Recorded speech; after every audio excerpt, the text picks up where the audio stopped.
Las ciencias sociales definen la corrupción a través de un concepto paraguas, simplemente para ilustrar la gran complejidad de ideas y conceptos que la incluyen.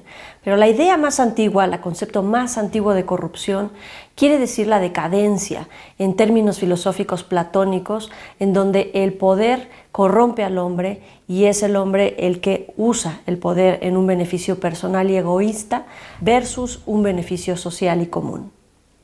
Empíricamente es difícil definir la corrupción porque es un fenómeno multifactorial.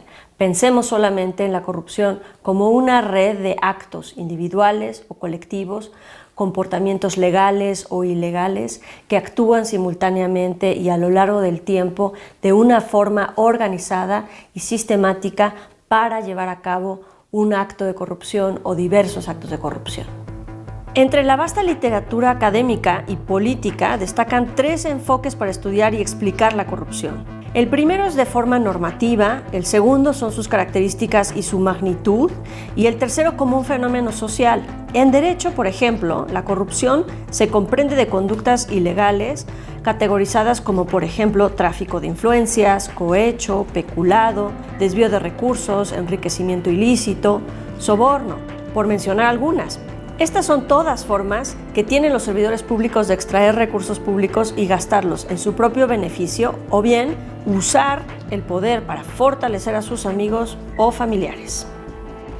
Pero los actos de corrupción se componen de acciones legales e ilegales y por ello las ciencias sociales han creado categorías para definir la magnitud de la corrupción, como los conceptos de gran corrupción, corrupción estructural, corrupción sistémica o endémica, pequeña corrupción, rentismo, clientelismo, que además buscan definir el fenómeno social.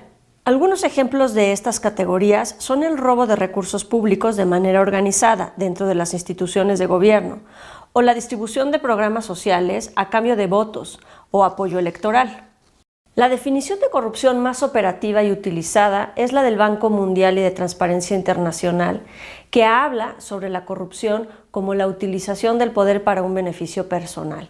Y esta definición tiene una connotación filosófica muy antigua, pero ha funcionado actualmente para poder entender básicamente de qué estamos hablando cuando hablamos de corrupción.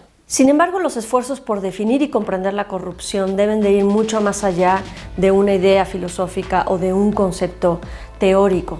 Necesitamos construir modelos cualitativos, cuantitativos y estadísticos que nos permitan entender la corrupción desde sus orígenes, desde sus causas, desde la forma en la que podemos modelarla, prevenirla, predecirla. Y ese es el gran reto en los estudios de corrupción.